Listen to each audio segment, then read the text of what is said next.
Compote, le podcast où Jacques Tati rencontre Ousmane Dembélé. Pour ce 7e épisode, nous sommes avec notre cher compère, Clément. Salut à tous, j'espère que tu vas bien Pierre. Alors aujourd'hui on va parler de deux films étroitement liés, donc je vais commencer par le mien. Le film que j'ai choisi aujourd'hui c'est Mon oncle, réalisé par Jacques Tati.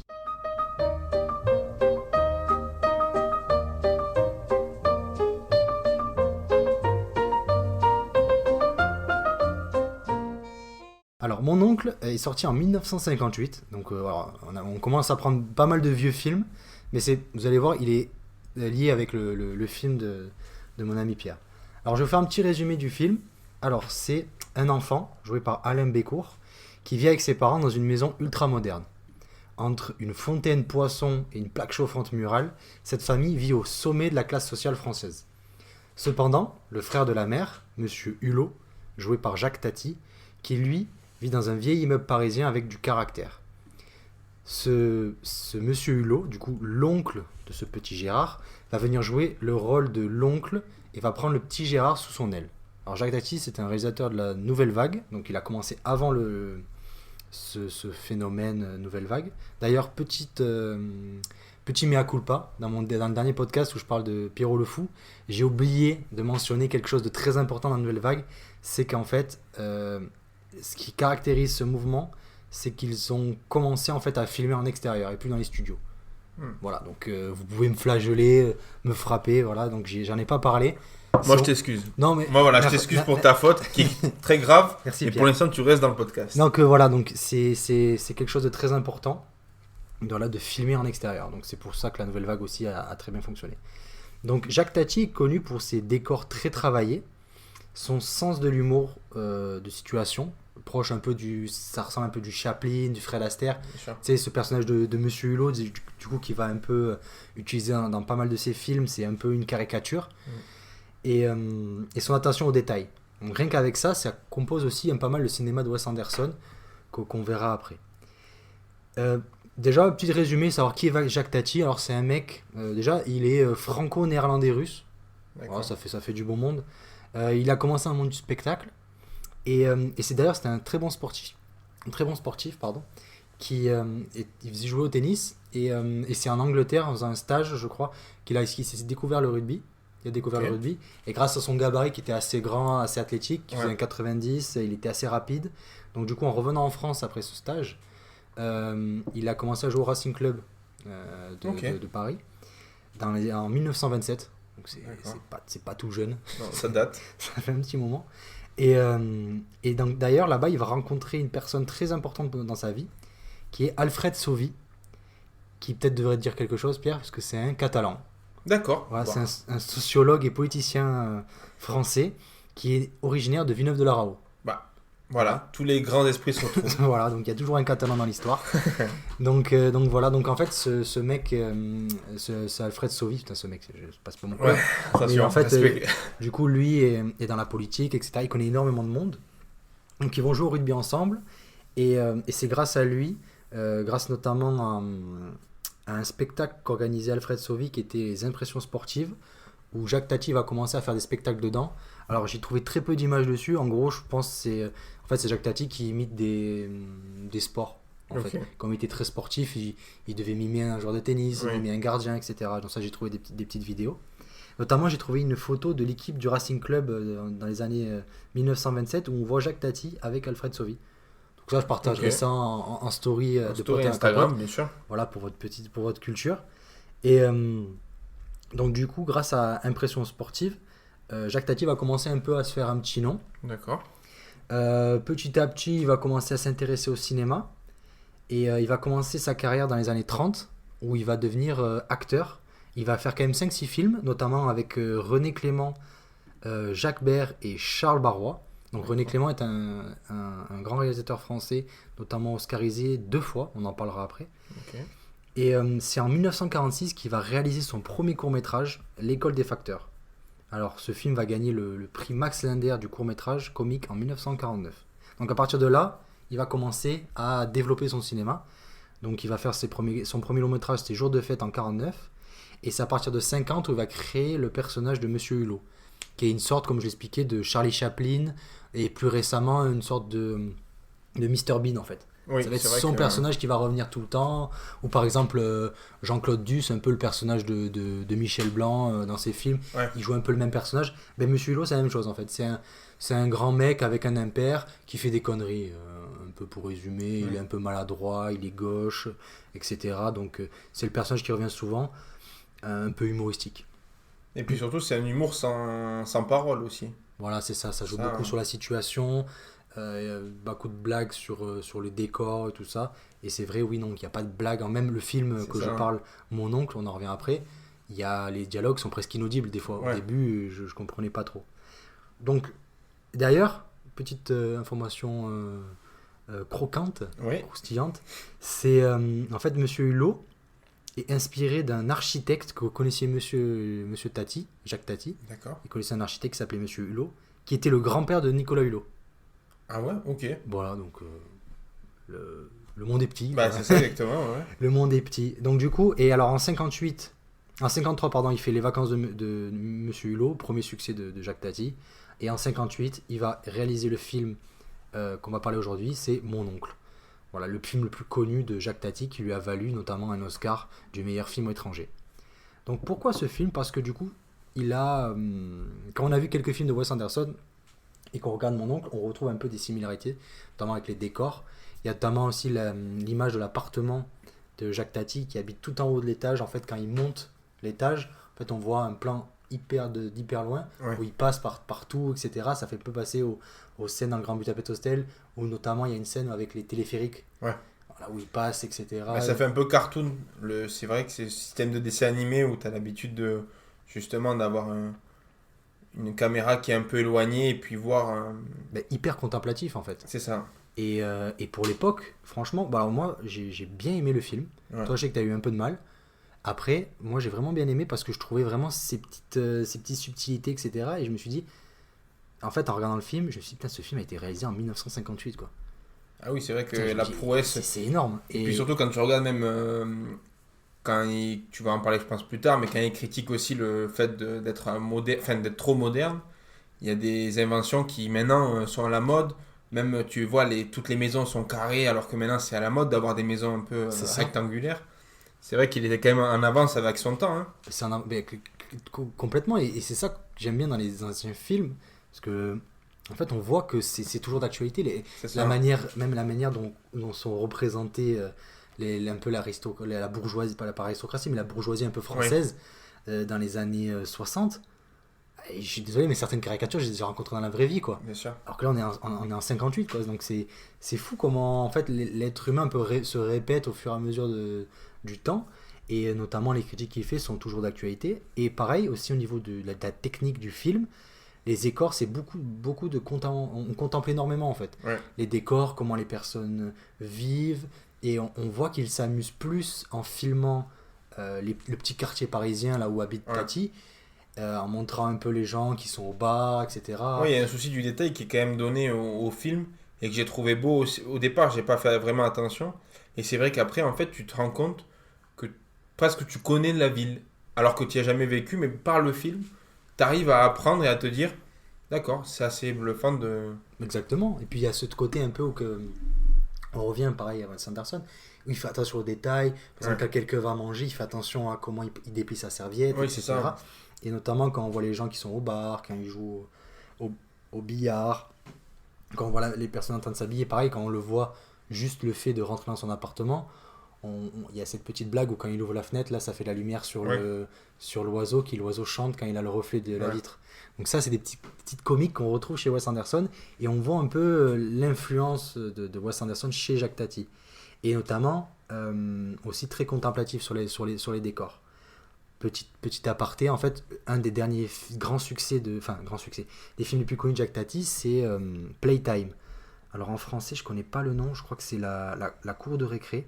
D'accord. Ou une sorte comme ça, ou un film comme ça, un nom comme ça. En fait, du coup, c'est ce qui va causer la faillite de Jacques Tati, car le film est quasiment uniquement contemplatif. En fait, il n'y a pas de parole. D'accord. Et en fait, juste, il se balade dans une sorte, je crois, il critique un peu l'entreprise, le milieu de l'entrepreneuriat, en fait. Chacun a son petit open space, etc. Et c'est très contemplatif. Donc le film a été un échec complet, cuisant. ce qui lui vaudra après sa faillite en fait. Ça Il fait, n'a ouais. pas eu énormément d'argent, il lui a fallu plusieurs années avant de pouvoir remonter sur scène. Il a fait Playtime en 64 et son autre long métrage il le fait en 71, c'est-à-dire 7 ans après. Mhm. Donc il a fallu 7 ans pour un peu.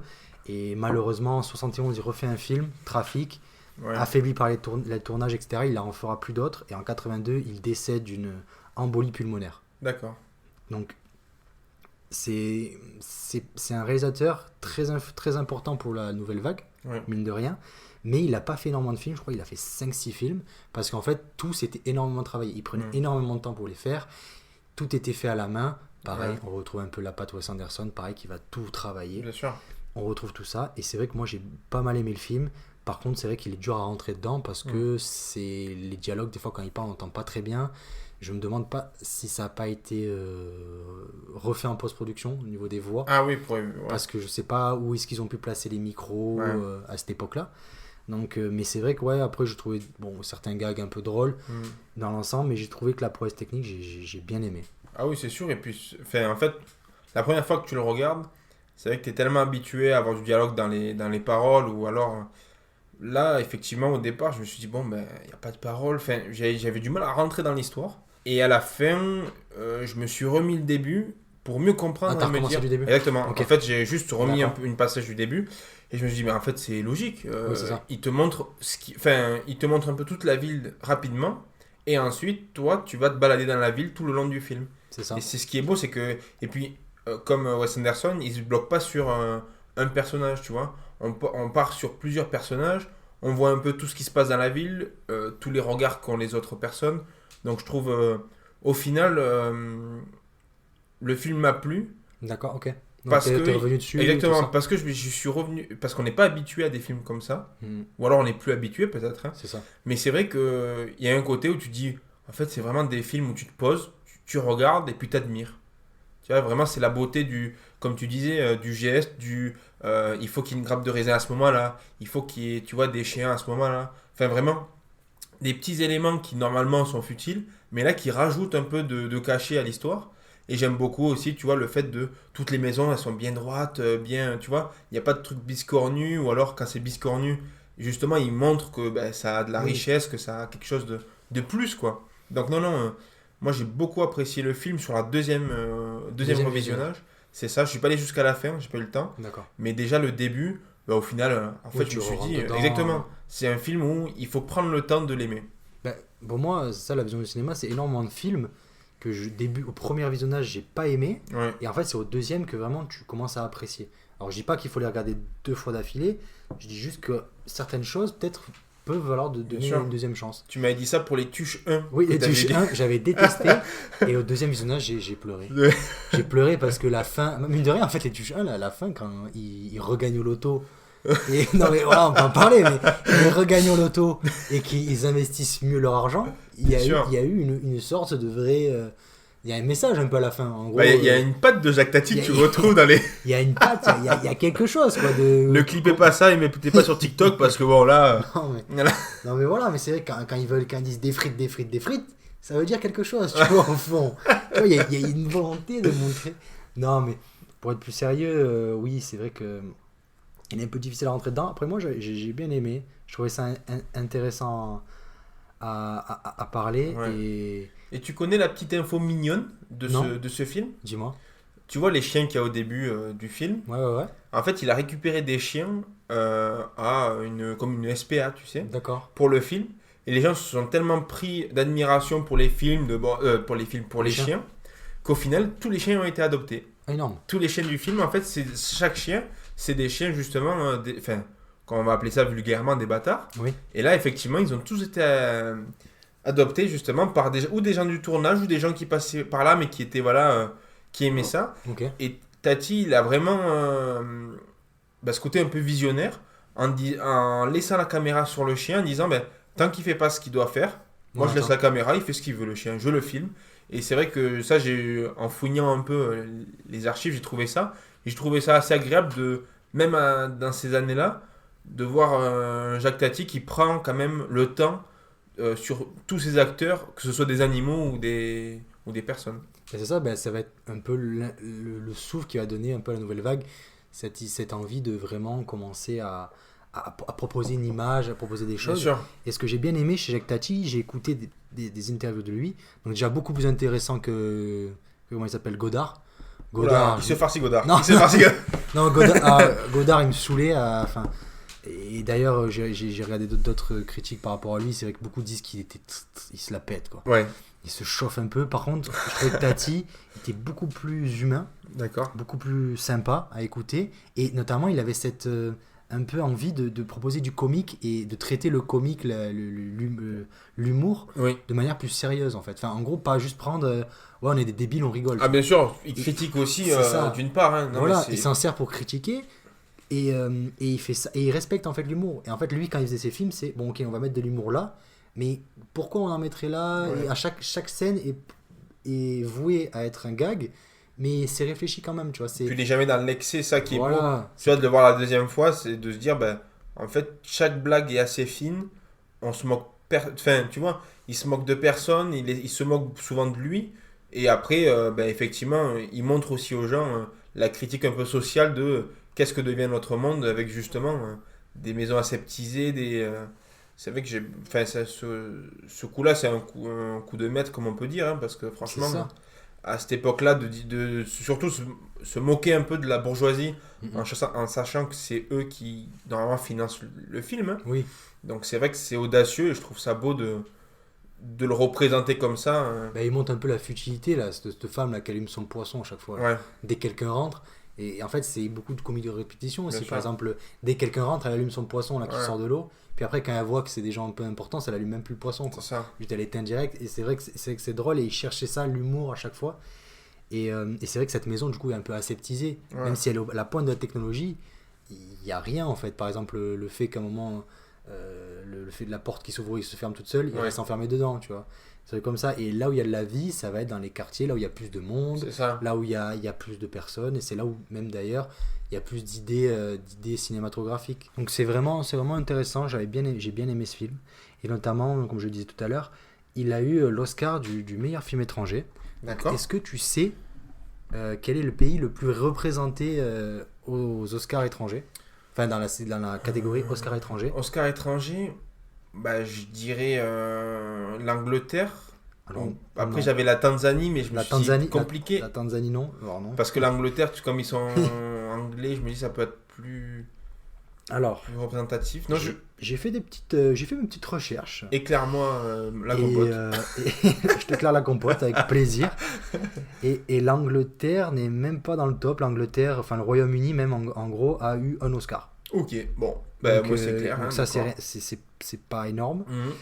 Le plus représenté en tout, en termes de nominations, c'est la France. Cocorico, 39 nominations. punaise. Et juste en dessous, c'est l'Italie. 30 nominations. Ah ouais, Ouais. Parce que du coup, bah, en France, on a quand même énormément de très grands réalisateurs. le western spaghetti. Exactement. Voilà. Donc dans Western Spaghetti, non, du coup, c'est l'Italie. Et c'est Ouais. eux qui ont le plus d'Oscars. Donc 11 Oscars, plus 3 Oscars d'honneur. D'accord, ok. Voilà. Donc la France, elle en a 9. Alors, c'est un peu spécial. Je vais un peu expliquer comment fonctionnent les Oscars étrangers. Ouais, En gros, chaque pays propose un film aux Oscars. C'est-à-dire que d'accord. la France, l'Allemagne, le Royaume-Uni, l'Italie va proposer un film. Oui, Par exemple, cette année, c'était Emilia Pérez en France. L'année Mhm. dernière, c'était Anatomie d'une chute. Je crois en 2012, c'était The Artist, etc. etc. Ouais. Tous les ans, la France propose un film. Donc ce film retourne dans leur liste de films. Les juges, les votants vont regarder tous les films. Et s'il y a assez de votes, le film est nominé. d'accord. Et une fois que le film est nommé, il est choisi pour être voté, etc. Donc Ouais. là, on a le film. Donc c'est un peu ça. Le problème, c'est que des fois, il peut arriver qu'il y ait certains films, selon le réalisateur, selon la société de production, peut être Ouais. choisi par un autre film. Exemple, 2012. Le film Amour de Michael Haneke a été tourné en France avec des acteurs français. Toute l'équipe est française. Par contre, le film a été envoyé par l'Autriche. Donc, ce D'accord. film a gagné l'Oscar d'honneur, l'Oscar du meilleur film étranger. Mais du coup, c'est l'Autriche qui l'a eu. Ouais, Alors que la France a payé, etc. Bon, il y a une partie de l'Autriche qui a dû payer un petit peu, je pense. Mais voilà. Chaque pays, en fait, envoie un film. ok. Notamment René Clément, qui a eu l'Oscar du meilleur film étranger en 53. L'a eu pour la France. Par contre, 2 ans auparavant, il a réalisé un film Au-delà des grilles, ce film a été envoyé par l'Italie. D'accord. Ok. Donc René Clément a gagné 2 Oscars du meilleur film étranger, un pour la France, un pour l'Italie. Ouais. Ça dépend de là où il a été, Ouais, bien sûr. où il a été produit. Et Et- puis même après, je pense les subventions que doit donner le pays, tu dois peut-être négocier un. Je pense qu'il y a une négociation de chèque déjà, qui je doit pense se faire. que Michael Haneke, à mon avis, c'est son ego. Vu Ouais. qu'il est autrichien, c'est un grand réalisateur. Je pense qu'à mon avis, il a dû passer ça comme ça. Après, ça doit être des accords, je Ouais, je pense pense. qu'il y a des accords entre Il pays. y a certains films, notamment un film de Jean-Jacques Hano, qui a. Que pour moi, c'était en France, sauf qu'il y a, je crois, il y a le Côte d'Ivoire et la France qui a produit. D'accord. Et du coup, sur Wikipédia, eux, ils disent que c'est la Côte d'Ivoire Ok. qui a eu l'Oscar. Donc c'est un peu spécial. Ouais, c'est un peu biaisé, chacun se donne le rôle, quoi. Bah après, c'est tellement prestigieux, ça permet de mettre un C'est peu de la sûr. lumière sur le pays, donc Bien ça sûr. sert. Donc en termes de films, est-ce que tu saurais me citer un ou deux petits réalisateurs qui auraient gagné un Oscar du meilleur film étranger? Du meilleur film étranger? Ouais, du coup, français, du coup, un ou deux ouais, réalisateurs. Bah, Jacques Tati. Jacques Tati, très bonne réponse, en 1959 pour mon oncle. C'est les mecs qui ont dit.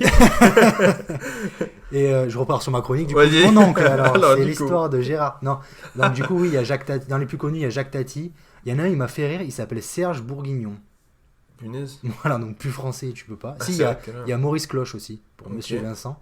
Donc ça permet de voir des bons noms français. Ouais. Entre autres, il y a eu aussi Z de Costa Gavras, Ok. le père de Romain Gavras, qui est du coup, lui, il est grec, mais du coup, il s'est exilé en France.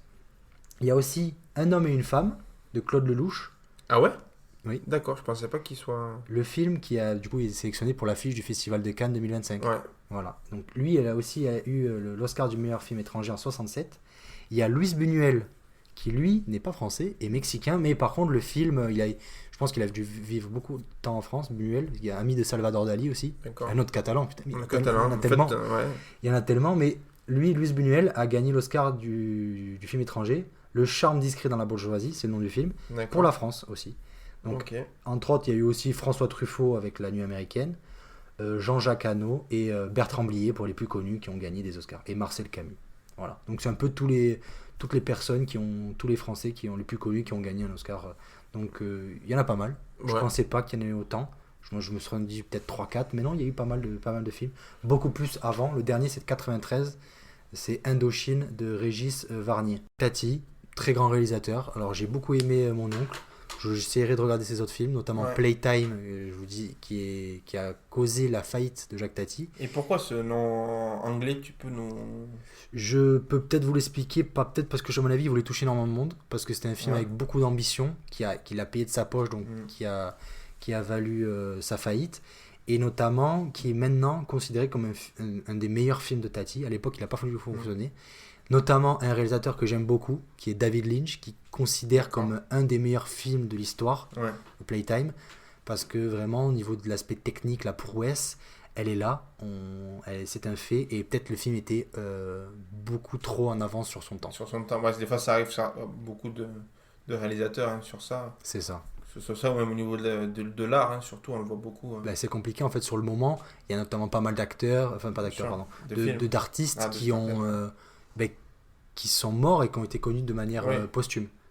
Que ce soit Franz Kafka, que ce soit Shakespeare, Ouais. Lovecraft. Van Gogh, big up. Voilà, c'est ça.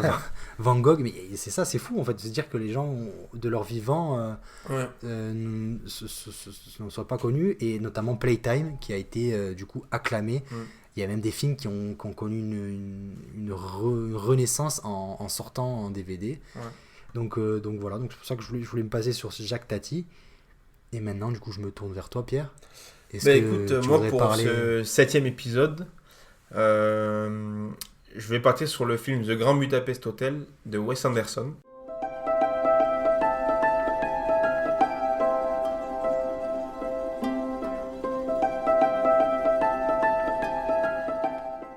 Donc ça se passe dans un centre thermal appelé Zubrovka. Donc c'est une ville fictive qu'a inventé c'est un village fictif qu'a inventé Wes Anderson.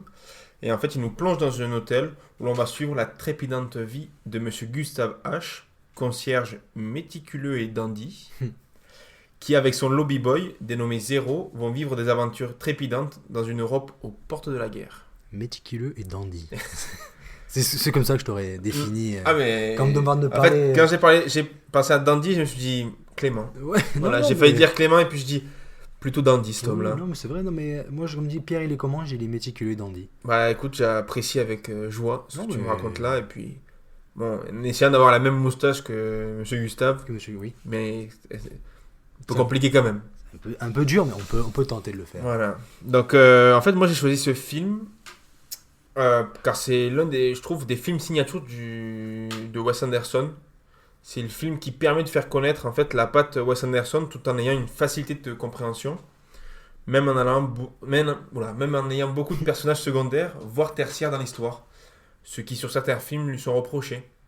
D'avoir justement de partir un peu trop, comme le fait Jacques Tati, mais justement autrement, donc tu le vois un peu moins. Là, c'est vrai que sur plusieurs de ses films, j'en parle du dernier que j'ai vu, c'est Asteroid City. C'est vrai qu'on part sur beaucoup de personnages Oui. et j'ai l'impression de me perdre un peu trop, tu vois, Même malheureusement. French Dispatch aussi, c'est pareil. Aussi, il y a- ouais, il y a- c'est- il y a un Moi, ordre. c'est deux films où j'ai eu du mal à rentrer dedans parce qu'au final, j'ai pas eu une accroche que j'avais avec les autres films et avec les autres personnages. Là, c'est, je trouve, très rapide dessus. Donc, ce qu'il faut savoir de The Grand Budapest Hotel, c'est que c'est pas un délire visuel de Wes Anderson. C'est qu'en fait, le film, c'est un grandement inspiré de l'univers de Stefan Zweig. D'accord. Donc, Stefan Zweig, Voilà. voilà. Non, excuse. Lapsus Tu vas me dire, révélateur. ah non, mais tu vas me dire, c'est qui? C'est qui? Bah écoute, c'est un auteur qui écrivait sur un monde en train de disparaître. D'accord. Donc l'Europe élégante, cultivée, un peu figée dans ses bonnes manières, balayée par la montée des extrémistes et la violence des guerres. Donc en fait, c'est vraiment... Zweig, il a écrit pendant... il est mort en 42 et pendant du coup la première et la seconde guerre mondiale, il a pu écrire un peu sur justement la violence des guerres qu'il y avait et un peu le charme à l'européenne, comme on pourrait dire, enfin, qu'il y avait au XXe siècle et qui se perd, enfin, qui avait au début du XXe siècle et qui se perd petit à petit. Et lui, en fait, le voit, donc il retranscrit ça. Et moi, je trouve que c'est exactement ce que raconte le film. C'est un hôtel prestigieux, des personnages raffinés et sur fond de chaos politique. Tu vois? D'accord. Donc en fait, pour moi, même ce qui représente encore plus, c'est le personnage de Gustave, avec ses poèmes, ses parfums, et même son obsession pour du service parfait. Tu vois, de vraiment avoir un... tout doit être soigné pour l'arrivant. Euh, pour moi, c'est un peu un héritier de cette vieille Europe, chère à Zweig, justement, qu'il écrivait, et que je trouve beau à regarder au cinéma, parce que c'est vrai qu'on a perdu ces codes-là, justement. On en a gagné d'autres aussi, hein, je critique pas effectivement le fait d'être moderne, mais comme on reprend Jacques Tati, c'est vrai que dans le moderne, on a aussi beaucoup de points négatifs, et c'est vrai qu'on perd un peu ce charme. Même, tu vois, je m'en suis rendu compte surtout au niveau du mobilier intérieur. C'est vrai qu'avant, on aimait bien quelque chose en chaîne, ou tu vois, un peu travaillé, un peu des moulures au plafond, alors que là, maintenant, plus du tout. On veut voilà, des murs lisses, des murs blancs. Moi, je le vois sur mon appartement. Mes murs, j'ai voulu qu'ils soient lisses, j'ai pas voulu qu'il y ait quelque chose dessus, tu vois. Enfin, c'est vrai que c'est Oui, on perd cette esthétique, on perd ce goût, se développer exactement cette patte que faisait Voilà. l'Europe aussi, qu'on avait avec tous les artistes, que ce soit enfin, dans toute l'Europe, en France, en Espagne, au Royaume-Uni, tu vois. Tout ça se perd un peu et je trouve ça dommage, mais après, effectivement, le fait de rechercher aussi, on trouve que maintenant, il y a des gens qui reviennent un peu à ça. On le voit avec Notre-Dame aussi, où ils sont revenus sur les anciennes façons de faire pour le... Et ils ont trouvé des gens, parce que les gens ne s'arrêtent pas justement en disant, bon ben, c'est plus à la mode, on arrête. Les gens continuent de travailler le bois d'une certaine façon. Et ça que j'aime bien justement dans ce film-là, c'est qu'on nous rappelle aussi le côté un peu méticuleux, un peu joli. le travail de nos artisans en fait. Exactement, c'est ça, un travail d'artisan, que ce soit sur un service à la personne, tu vois, que ce soit sur la beauté de l'intérieur, et ce que Wes Anderson, moi je trouve, arrive à sublimer dans ses films. C'est vrai, je suis totalement d'accord avec toi. Moi, ce qui me caractérisait, la première fois que j'ai vu Wes Anderson, c'était The Grand Budapest Hotel. D'accord? J'ai dû le voir quand c'est quelle année c'est 2016 2014. 2014. Ouais. Donc je crois que j'ai dû le voir en 2014-2015.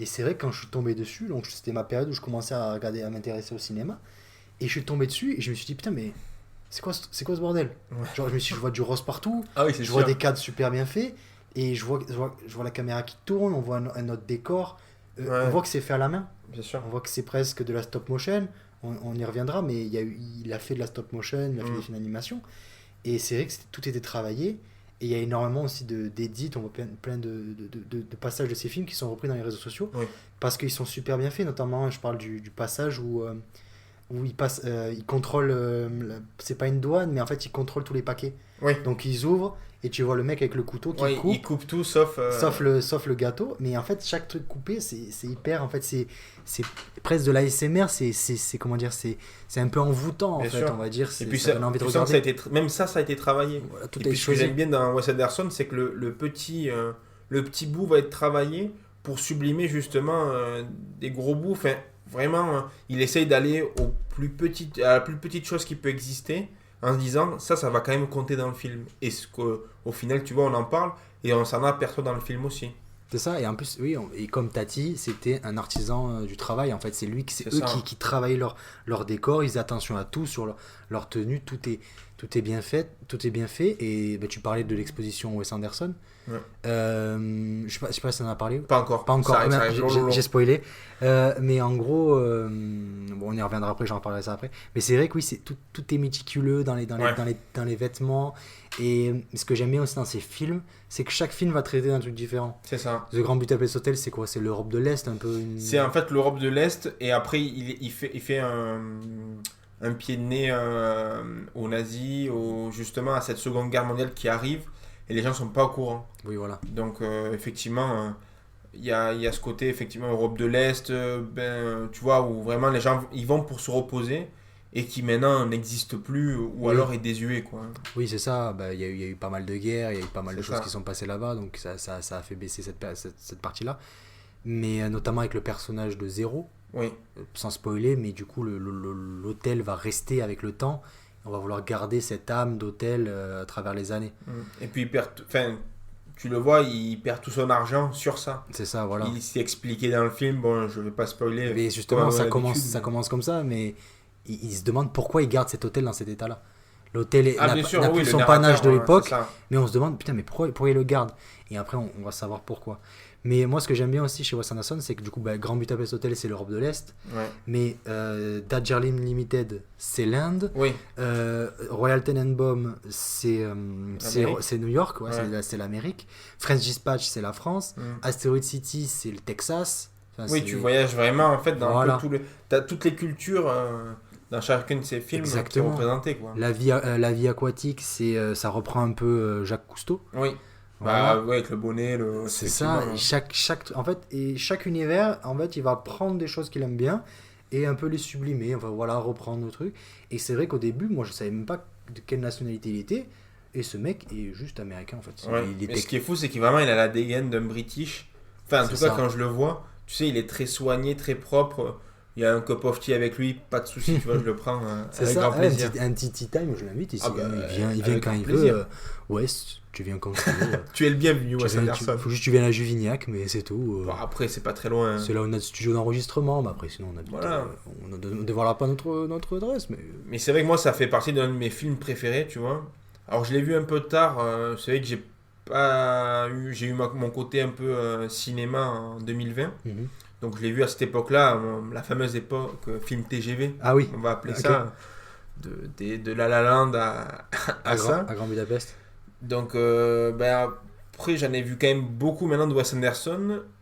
Et je pense qu'il reste dans mon top 3 de ses meilleurs films. D'accord. D'ailleurs, en parlant de top 3, mon petit Clément, Oui. toi, est-ce que tu as un top 3 de tes meilleurs films de Wes Anderson? Alors, ouais, top 3 meilleurs films. Alors, je vais expliquer aussi pourquoi. Vas-y, Alors, je t'écoute. Numéro 1, pour moi, je vais mettre Fantastic Mr. Fox. Enchanté. Parce que j'ai vraiment aimé cette histoire, etc.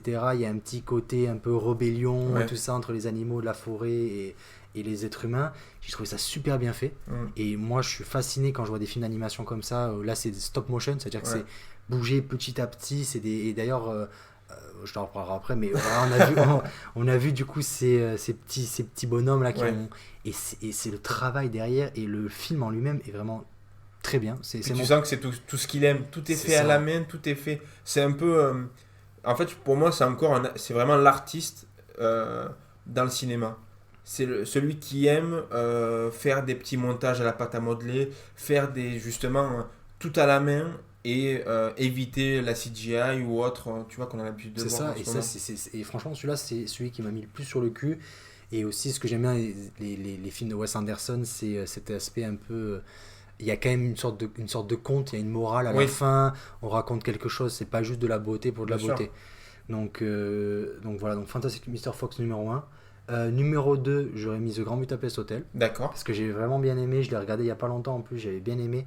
Et moi, ce que j'adore dans ce film, c'est la performance de Gustave, Ouais, de Ralph Fiennes, c'est ça. mais que je trouve ce mec mais tellement fort. Mais il Le- peut jouer tout. Là, dernièrement, il y a Il y a Conclave Conclave d'ailleurs qu'il faut que je aussi. regarde aussi. Enfin, il est. Mais ce mec a quand même joué Voldemort aussi. Bien sûr, non, mais Il a il joué est. Voldemort et quand tu vois sa performance surtout dans la liste de Schindler, Ah, bah, ça. tu passes de la liste de Schindler d'un SS à Monsieur C'est Gustave, ça. c'est que je pense que t'es un bon acteur. Ouais, et puis niveau. Enfin, même là, je te reprends au niveau des acteurs. On a quand même un panel à la Wes Anderson qui Oui, adore justement mettre ces petits. Enfin, oui, il a ses j'allais dire têtes. petits acteurs, pas du tout. Des acteurs de fous furieux. Un français, Mathieu Almaric. Amalric, ouais, c'est vrai. Non, Amalric, ouais, c'est Amalric, oui. ça.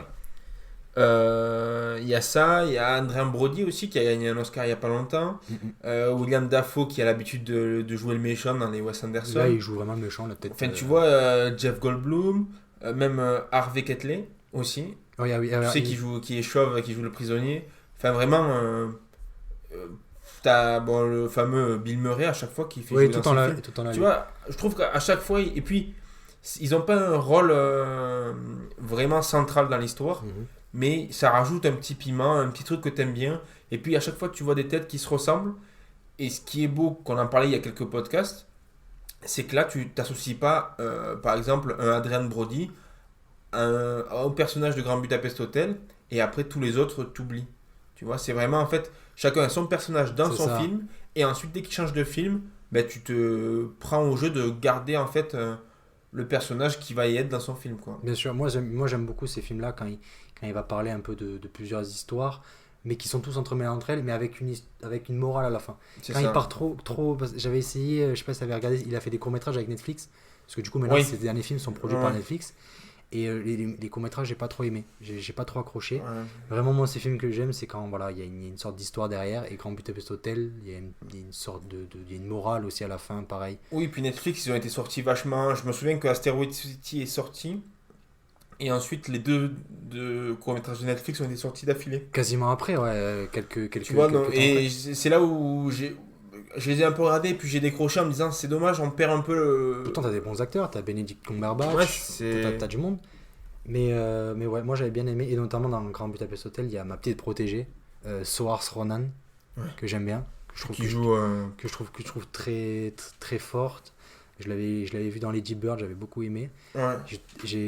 Non, non, je confonds avec une autre actrice, mais ouais, j'aime beaucoup cette actrice, et voilà. Et mon troisième, c'est un film que j'ai vu il y a pas longtemps, c'est à bord du Darjeeling Limited. D'accord. Ouais. Que au début j'avais un peu de mal à rentrer dedans parce que je me suis dit ok il va parler de l'Inde et tout Oui. ça, ok qu'est-ce qu'il va faire, donc du coup il commence direct, mais il reprend un peu cet aspect spirituel de l'Inde avec le C'est thé, ça. les trains, etc. Et en fait à la fin vraiment c'est une quête philosophique Ah du bah oui. deuil, et que j'avais vraiment trouvé très intéressante, très bien menée, et notamment alors j'avais bien aimé celui-là parce que par rapport à l'esthétique je trouve qu'au niveau du message, Royal Tenenbaum est plus fort Ouais. que celui-là. Mais au niveau de l'aspect esthétique, j'ai préféré Darjeeling Limited.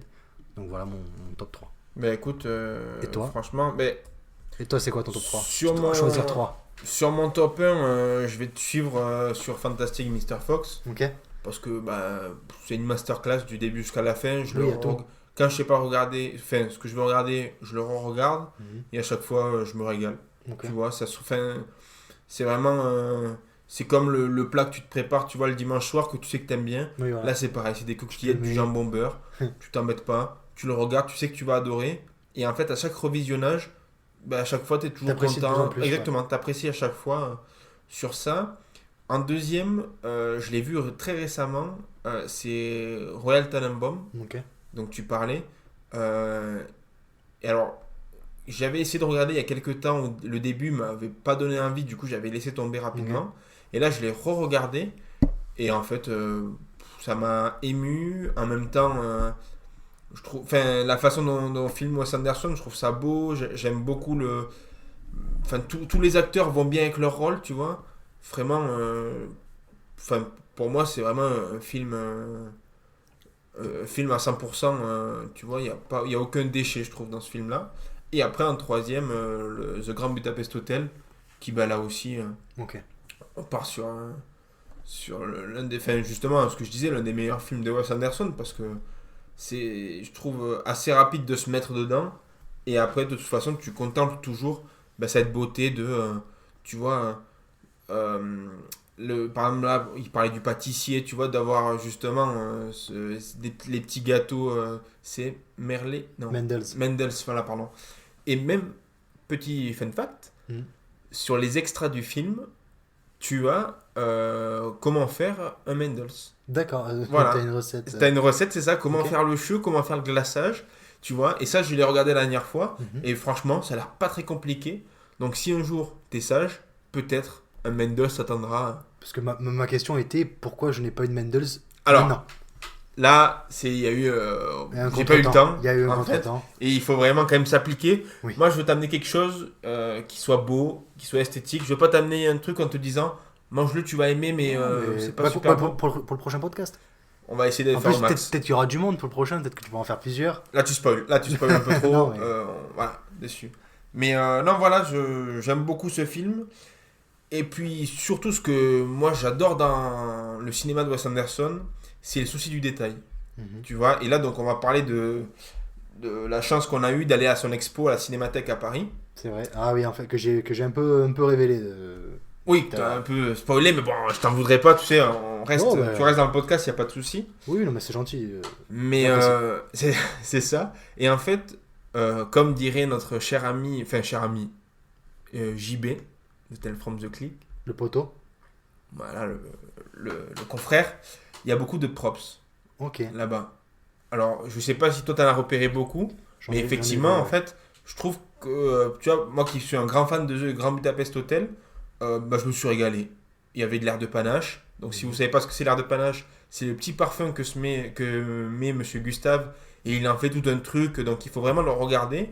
Dans l'histoire, il y a un tableau aussi. Tout ça, en fait, tout est gardé. C'est vrai que j'ai essayé de voir le tableau, ça m'a fait bizarre. C'est vrai que j'ai trouvé ça drôle de Tu voir vois, c'est le vraiment. Et tableau, puis, l'homme à la pomme, c'est ça? et puis des fois, tu te dis, bon, bah, c'est normal, il y a des choses ils peuvent jeter dans le tournage, ça fera pas. Et non, tout est gardé. Il y a un passeport, enfin vraiment, tu vois, il y a une recherche de justement du détail. Et après, sur des expos comme ça, où tu peux justement, toi en tant que fan de Wes Anderson, bah, apprécier tout ce qu'il y a, justement, sans être une expo, justement, juste avec des images, en disant, bon, ben, je pourrais jamais les voir en vrai. Là, tu vois, t'as des croquis de Wes Anderson. Oui, il dessine Tu énormément. vois, enfin, c'est ça qui est beau. Ça étonne pas parce que je vois le mec à attention au détail, le fait qu'il dessine. Exactement. C'est Ben, en fait, logique. il dessinait à chaque fois tous ses films. Il aimait bien dessiner l'aspect, un peu la maison, tu vois, un peu tout ça. Donc c'est vrai que. C'est vrai que c'était cool, ouais, cette expo, donc on l'a pas fait ensemble, on l'a fait un peu décalé, mais on l'a fait en même C'est temps vrai. quasiment. Mais c'est vrai que j'avais bien aimé. Je trouvais ça dommage qu'il y avait eu un peu de monde. Oui. Mais moi, ce que j'ai bien aimé et ce que je me doutais, c'est que tout est très bien travaillé. C'est une expo, si vous avez la chance d'aller de le faire, faites-le parce que en fait, on voit tout en fait, notamment dans Fantastic Mr. Fox, Ouais. on voit tous les personnages. Et c'est vrai qu'on voit du coup les personnages en grand, du coup Ouais. de la tête aux pieds, mais on voit aussi les personnages juste avec la tête parce qu'il C'est fallait ça. modeler Ouais. les émotions et tout ça. Et donc c'est vrai que c'est de voir ça, ça se dit putain, mais c'est vrai que le boulot qu'il doit y avoir là-dedans, Ah ouais. c'est énorme. Et aussi le film qui m'a donné envie de le voir, c'est La vie aquatique. Ouais. Notamment la créativité qu'il y a sur les petits poissons. Ah Différents oui. types de Ouais, poissons, qu'il a ça m'a voulu donné faire. envie d'aller voir ça. Bien sûr. Mais même, il a fait le dessin. Justement, ils sont dans un. Comment on appelle ça? C'est pas un bateau, un sous-marin. En Oui. fait, il a fait un dessin du sous-marin. Et après, il a détaillé à chaque fois toutes les pièces du sous-marin pour expliquer ce qu'il y a là, ce qu'il y a là. Et je trouve que même. Alors, j'ai jamais parlé avec un acteur qui a joué dans un Non, des non. Wes Anderson, mais je pense qu'en tant qu'acteur, ça doit être aussi facile de se dire visuellement, je peux avoir justement des petits détails, des petites aides. Ben, Je peux, tu vois, pour rentrer dans le personnage. Mm. Et c'est ce qui est bien avec Wes Anderson, c'est que je pense qu'il facilite aussi l'entrée dans le personnage que tu dois avoir en tant qu'acteur. Ben, je pense pas que c'est le genre de mec qui joue sur des fonds verts. Quand on voit notamment Ah oui, les non. making-of d'un film Avengers, c'est du vert partout. En Bien fait. sûr. Parce que ou du bleu, parce que tout va être réalisé après Ouais. en post-production. Là, pour le coup, je pense que c'est un peu. C'est visuel, on peut palper derrière Bien les sûr. objets, les objets, les props, on les voit. Ah bah Donc ouais, ça inspire l'acteur c'est ça. à jouer. Quand il voit un truc avec marqué en gros air de panache, Oui. c'est grossier, mais c'est fait pour le truc en C'est fait. ça. Et puis même les gâteaux Mendels qui ont été vraiment faits, les boîtes Mendels qui ont vraiment été créées. Moi, je vous invite vraiment à regarder le film pour voir un peu là tous les props dont on vous parle. Vous allez les retrouver assez rapidement. Et c'est vrai que l'esthétique a tellement été soignée qu'ils ont gardé les objets tellement ils sont beaux au final. Oui, voilà, c'est ça. Et on peut les exposer, les regarder et voir le travail qu'il y a derrière. C'est ça. Voilà, ben, est-ce qu'on passerait pas à la petite note compote? Bah effectivement, je te lance la pierre. Tu me Pierre. lances la pierre? Pierre? Je vous jette la première pierre, Pierre? C'est pas C'est ça, ça. là? C'est ça. Oui, c'est ça. Ouais, je suis une merde. Donc, alors moi, pour mon film, alors j'ai mûrement réfléchi. Oui. Je me suis assis. En sachant qu'attention, il est très dur avec les notes. Je suis très, Alors là, je suis très dur avec les notes. attention, Je me suis assis sur mon fauteuil en cuir, j'ai allumé mon cigare, t'as un petit mon scotch. petit Cohiba, j'avais mon scotch. Bon, j'avais un rhum cubain aussi dans la main. Et en contemplant mon lustre, la fumée s'évaporait et je me suis dit quelle note je vais donner à ce film de Jacques Tati. Et est-ce qu'on autorisait les virgules ou pas? Tu peux les autoriser, mais évite. Ah oui, c'est vrai, c'est pour le montage, c'est pour le canevas. C'est pour le Canada. Euh, Mets une virgule et puis on arrondira au oui, supérieur. au supérieur. Et si je mets 1,5, comment on fait là? Voilà, c'est... Non, en fait, quand je fumais mon petit cigare, je voyais le chiffre numéro 7 qui s'affichait. D'accord. Je vais donner la note de 7. Parce que 6, c'est trop bas. 7, pour moi, ça peut être une bonne chose. Ouais. Ah ouais, sept- le 10, t'as pas titillé. Le 8, pardon, t'as pas titillé. Non, parce que... Enfin, faut pas exagérer non plus. J'étais pas... Ouais, bien sûr, t'es Enfin, pas extasié sur le film. ça, je Non, comprends. voilà. Après, peut-être si je revois encore une fois... Non, je veux pas faire le Marseillais à dire oui, non, c'est bon, je peux... Surtout que tu l'es pas. Non, Donc, je suis pas du ça tout. sert à rien de le faire. Rien à voir. Voilà. Rien à voir, monsieur. Mais vous dites n'importe quoi. Mais non, du coup, ouais. Non. Je commencerai peut-être un moment à parler des films vraiment qui me touchent, Ouais. qui me touchent le cœur. Qui moi, pour moi, c'est le cinéma que j'aime. C'est le cinéma que je veux voir tous les jours. Bien sûr. Mais non, une note de 7. J'aurais dit 7,5 peut-être. Oui, mais c'est voilà, c'est Voilà, recevable. voilà, dans ces eaux-là, tu comprends un peu ce que je voulais dire. Voilà, parce que c'est un film très intéressant. Ça m'a permis de mieux comprendre la filmographie de Wes Anderson. Bien sûr. Ça me permet de connaître un autre réalisateur français parce que j'ai pas mal de lacunes là-dedans, donc il Ouais. faut que je rentre dedans. Donc voilà. Et toi? Bah écoute, moi pour The Grand Budapest Hotel, alors la Golden Compote, je vais pas la mettre parce qu'effectivement c'est trop facile, je trouve, de mettre des Golden Compote à tous les films que j'adore. Ok. Pour moi, c'est un 9 sur 10 9 sur 10, ok, pas mal. parce que c'est compliqué de trouver du défaut dans ces films-là. Alors effectivement, je suis pas expert en cinéma, donc il y a effectivement peut-être des défauts, mais en tout cas, le fait de me replonger dans le film, d'essayer de savoir un peu tout ce qui s'est passé, et puis de voir le travail qui a été fait derrière avec tous les props, de faire vraiment le gâteau, en faire plusieurs, tu vois. Enfin, c'est toute une recherche qui est donnée au film. Et c'est pas que le film que je note, c'est vraiment tous les gens autour du film, les gens qui ont pu aider. C'est vraiment, je trouve, quelque chose d'assez admirable de Wes Anderson, justement. De pas se précipiter dans un film, mais plus de le faire, justement, avec le temps et de se dire, bah, si ça marche, tant mieux. Si ça marche pas, c'est pas grave. De toute façon, on me connaît. Voilà, je peux sortir des films. Donc, non, voilà, pour moi, un 9 sur 10 bien planté, bien sécurisé, comme on dit. C'est très bien. Donc là, on a eu Tati et Anderson, nos deux artisans de l'esthétique. C'est ça. Donc on va laisser nos deux amis reposer en paix. Non, je rigole. Il n'y a que Tati qui est mort. Ouais, il y a que ta citation. Il n'y a que Tati, non, on va laisser nos deux artistes reposer. Et nous, on va conclure l'épisode par la petite recommandation musicale ou culturelle du jour. C'est ça. Pierre? Alors, bah écoute, le fait d'avoir vu Royal Tenenbaum, Tenenbaum, ouais. il y a une musique extrêmement triste, mais qui m'a beaucoup marqué. À la fin du film? C'est ça. D'accord. C'est ce Needle in the Hay de Elliott Smith. And on his arm, he stacked charm around your neck, strung out and thin, calling some friend, trying to catch some. Que je trouve très poignante. Je vous laisse voir justement le passage qui se fait dessus. Bon, regardez le film peut-être avant. Oui, justement, non, Ouais. le passage du film, pardon. Ah oui, oui. Non, regardez le passage du film. C'est vers la fin du film. Et c'est un passage qui est déjà poignant, plus la musique, qui ressemble beaucoup à la musique de Nirvana qu'il y a dans The Ah oui, Batman. Something in the Way. Voilà, c'est ça exactement. Mais il y a sa patte un peu que je connaissais pas d'Elliott Smith, Mhm. qui a ce grain un peu artisanal, qui se retrouve aussi dans les films. En fait, tu vois, tout se regroupe un peu. C'est vrai que c'est très cinématographique, c'est un peu mélancolique. C'est ça, il, c'est il vraiment- voit, il chante pas, il marmonne un peu. Exactement. Et puis, il Il est y a vraiment une vibe dedans. la musique, quand tu écoutes ce que ça dit, c'est horrible. c'est terrible. Vraiment, C'est terrible, oui. quand tu l'écoutes, c'est très triste. Mais en même temps, la scène va très bien avec. Et beaucoup ont été justement... Il y a quelques critiques justement de ce passage. passage-là qui ont expliqué aussi qu'effectivement Wes Anderson avait fait un bon choix de choisir cette musique-là à ce moment-là, parce que ça a accroché et on aurait dit vraiment que cette musique a été faite pour film. ce film-là, exactement.